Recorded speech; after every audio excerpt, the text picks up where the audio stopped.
bobodo sampean betul, ngati-hati. Nah, wong sombong, orang sombong ini dijamin tidak bakal masuk surga. Kata Kanjeng Nabi, la yadkhula ahadukumul jannata man kana fi qalbihi mithqalu habatin minal kibriya. Tidak bakal masuk surga orang yang di hatinya menyimpan kesombongan sekalipun seberat upil. Nah, kalau nggak ngerti atom ya upil aja dah. Karena gak atom pleret kan lah. Atom parean ya. Nah, jadi ibu-ibu, bapak sekalian, saya mau nanya, pengen masuk surga enggak? Di hatimu ada sombong enggak? Sudah pernah masuk surga belum? Boro-boro masuk surga, yang sudah ada dalam surga karena sombong diusir lagi. Apalagi kita belum pernah masuk surga sudah sombong. Jangan bermimpi masuk surga. Paham, Bu? Jadi malam ini saya ingin menjelaskan kepada orang Parian Kulon bahwa eretan Kulon ini bahwa jangan menganggap ringan sifat sombong. Ini mencegah kita dari surga. Kenapa? Sangat gawat sekali, melebihi penyakit kanker. Iya. Apa kanker kok? Kantong. Bu, orang sombong ini coba kita lihat dulu. Satu, orang sombong nih goblok. Mana buktinya? Saya mau nanya sama anak muda. Iblis berargumentasi, aku lebih baik dari Adam karena aku dibuat dari api, Adam dibuat dari tanah. Apa betul api lebih baik dari tanah? Saya nanya, mana yang lebih baik, tanah atau api? Cerdas juga. Berarti iblis goblok. Goblok jiblok. Kalau dalam tanah, di dalamnya segala macam unsur mineral ada. Betul? Di dalam api tidak ada apa-apa. Jadi argumentasi iblis tuh argumentasi orang goblok apa orang pinter? Goblok. Nggak benar. Udah. Yang kedua, orang sombong itu merasa dirinya lebih daripada orang lain. Yang ketiga, orang sombong itu tidak mau mengakui kehebatan orang lain. Adam dididik, setelah pinter sayembara pertandingan, malaikat KO, ada bisa jawab. Adam dijawab semua, jelas kan pinter Adam kan? Iblis tetap tidak mau mengakui kelebihan Adam. Udah 4. Nih di sini saja saya sering menemui seseorang ustadz lah, ngajinya pinter, oke dah, sudah layak dipanggil kiai. Suatu hari saya menyanjung ada anak muda ngajinya pinter. Saya bilang, ya Allah, ini Hasan nih umur masih muda, baca kitabnya bagus, akhlaknya juga bagus, terus komunikasinya benar. Apa yang terjadi? Ini ustadz yang lebih senior, apa bilang lah buru modale kadang baca wigi sore. Tidak suka ada orang lain disanjung, penyakit. Tidak mau mengakui kelebihan orang lain. 5. Anak tanggane tuku mobil Avanza, apa ngomong lah paling gak kredit kan gak? Iya tak boleh. Rabine melu nyambung, ke potong kuping, patang ulang ditarik maning kan gak? Urusannya apa? Paham Bu? Sombong sifat beli pantas wong sombong majing surga ke, belum mungkin. Tidak pantas orang sombong masuk surga. Jangan menghayal. 5, udah tidak mau mengakui kelebihan orang lain. Udah. Yang keenam, iblis diusir oleh Allah keluar dari surga. Pertanyaan saya, menyesal nggak iblis? Tidak. Nomor 6, orang sombong tidak pernah menyesal. Iblis keluar dari sini. Apa bilangnya? Oke. Sambil bertolak ke pinggang. Oke. Bayangkan. Yang ketujuh, iblis minta maaf enggak? Jangan berharap orang sombong untuk datang meminta maaf kepadamu. Rawe-rawe rantas malang-malang putung tanggung gayane beli mungkin jel pangapura ke. Rendah hatinya, saya minta maaf.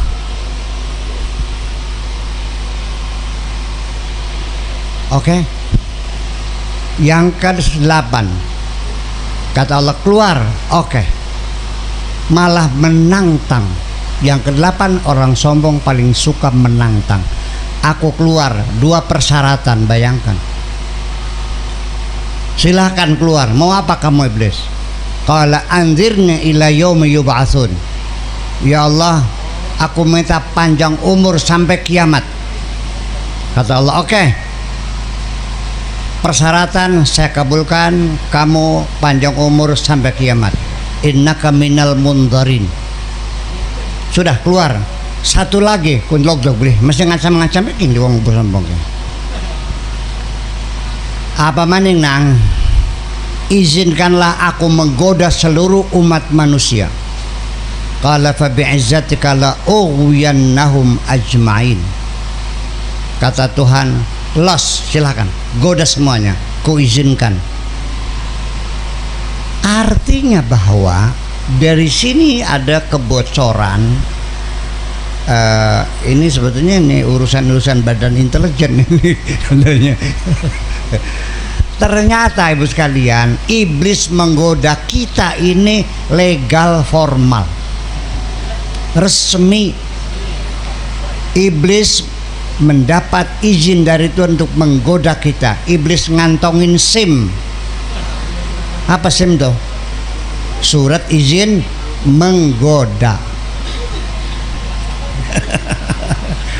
Diizinkan, ada stempelnya, ada kok, lengkap itu, ada izinnya, surat izin menggoda. Nah, 8 karakter orang sombong ini semuanya dapat kita pastikan tidak layak orang sombong masuk surga. Surga hanya untuk orang yang rendah hati, orang yang hatinya baik. Percayalah ibu-ibu sekalian, kita lanjutkan. Setelah iblis diizinkan menggoda, dia riang gembira sambil bersiul-siul, bertolak pinggang, menusa gadange manjeng neraka kabeh karo kita kengke. Lagi seneng-senengnya iblis itu berimajinasi manusia masuk neraka semua. Allah memanggil, hai iblis, memang betul engkau kuberi izin menggoda seluruh umat manusia. Akan tetapi ketika ada manusia setelah berdosa lalu dia sadar dan minta ampun, pasti ku ampuni semuanya. Plongo lah, kerja bakti mungkin mah. Paham? Udah capek-capek goda, Allah diampuni, nol kan? Goda lagi kerja bakti. Nah, makanya Allah mengatakan berulang-ulang, wala taqnutu min rahmatillah innallaha yaghfiru dzunuba jami'a. Jangan pernah putus asa mendapatkan rahmat dari Allah. Ketahuilah wahai hambaku, aku siap mengampuni semua dosamu. Innallaha yaghfiru dzunuba jami'a. Allah akan mengampuni semua dosa kamu.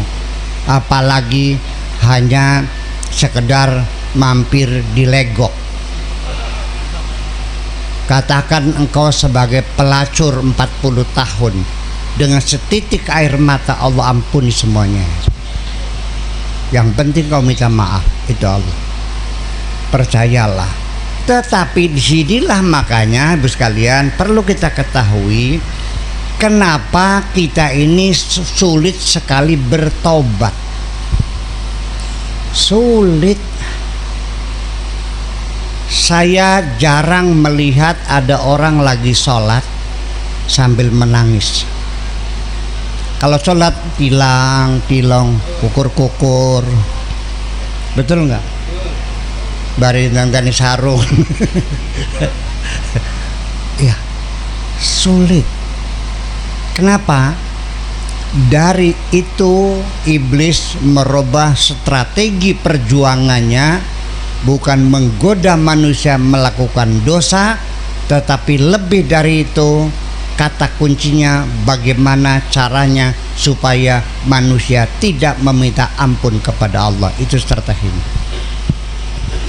Ya, sehingga sulit kita merasa berdosa, mempertahankan diri. Saya salahnya apa?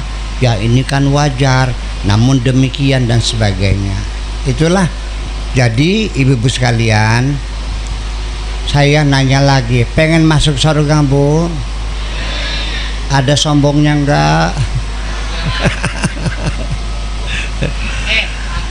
Lah ya itulah persoalannya. Terus masalahnya sombong itu sendiri, orang sombong itu tidak sadar dia sombong. Kalau orang itu sadar pasti dia robah, enggak sadar. Dikiranya seperti inilah.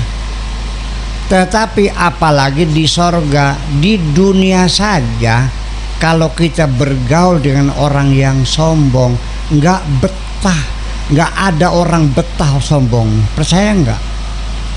Seorang istri juga selalu sakit hati kalau punya suami yang sombong, betul nggak? Kita juga tidak akan nyaman bertetangga kalau tangga kita punya sifat sombong. Nih, ibu-ibu pernah nggak bepergian naik bis, duduk di kursi, di sampingnya ada orang lain yang tidak kita kenal? Sering nggak? Pernah nggak merasakan begitu di sampingnya merasa nyaman, kayaknya enak adem duduk ada orang nih. Bu, badeng pundi, badeng teng Jakarta, kula ganing Jakarta. Oh, asli pundi, sing eretan kulon, kula eretan wetan. Ngobrol aplak-aplik sampai Jakarta nggak terasa lagi, nyaman sekali. Pernah nggak sering begitu? Pernah nggak duduk samping orang nggak betah gitu, nggak enak, gerah? Pernah nggak? Berenakan kah? Sangar kah? Itu. Jadi jiwa seseorang yang punya sifat sombong tidak nyaman. Aromanya ini lain, gelombangnya lain, blenak. Ngomong, sepisan ngomong, sepah omongannya ke. Ketemu karo batu selawas. Boro-boro waras tasirako ora. Wis kawin durung, usen ora. Sirako masih durung sugi bae. Kon takon eta. Sirako masih melarat bae. Kayak konon. Iya, itulah makanya jadi orang sombong nih di dunia saja, baru gelombangnya saja sudah tidak menyaman bagi kita. Percayalah. Makanya ada namanya the law of attraction. Namanya Qanunul Jadzbi, bahasa Arabnya Qanun al-Jadzbi, undang-undang daya tarik. Bahwa seseorang yang banyak berbuat baik, menolong orang, Bu, sangat simpatik orangnya, menyejukkan dilihatnya, dan bahkan dirindukan orang banyak. Percaya nggak? Tetapi orang yang hatinya buruk, boro-boro nyemengit. Nah itu. Nah makanya itulah malam ini yuk dengan menteladani Kanjeng Nabi yang sifatnya begitu baik, boro-boro menghina orang, boro-boro mencaci orang, hanya karena cemberut saja. Hanya karena cemberut saja Nabi langsung kena surat pemarahan dari Allah kok. Iya, gara-gara ada orang buta datang, Nabi cemberut dan membuang muka. Langsung turun ayatnya abasa watawal anja'ahul anja'al anu lo ngaji belisin aku. Ya Allah. Ya abasa merengut sopo Kanjeng Nabi watawal lalan buang rai anja ahul a'ma nalikane ditekani wong picek. Tuh, begitu ditegur oleh Allah, Nabi Muhammad menangisnya 3 hari 3 malam, bersedih hati, ya Allah ampunilah aku. Hari berikutnya bangun tidur nangis lagi, ya Allah ampunilah aku. Kayak apa baiknya Kanjeng Nabi? Yuk saya nanya, Bu, orang picek dicemberuti tersinggung nggak, Bu? Sebabnya apa? Orang kasar.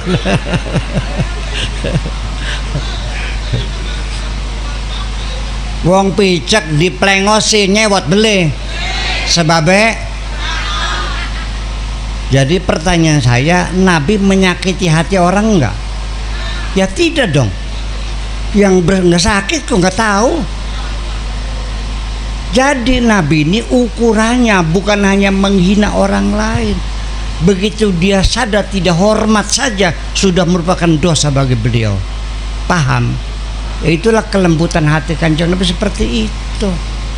Saya sendiri juga saya memang nggak ditegur Allah ya, tapi hati saya sendiri ketika saya mengabaikan seseorang yang seharusnya dihormati, saya menyesal kok. Kenapa tidak saya hormati? Paham nggak? Itu persoalannya. Yuk malam ini kita gali kepribadian Kanjeng Nabi dalam bentuk dialog. Mangga. Sekian. Wassalamualaikum warahmatullahi wabarakatuh.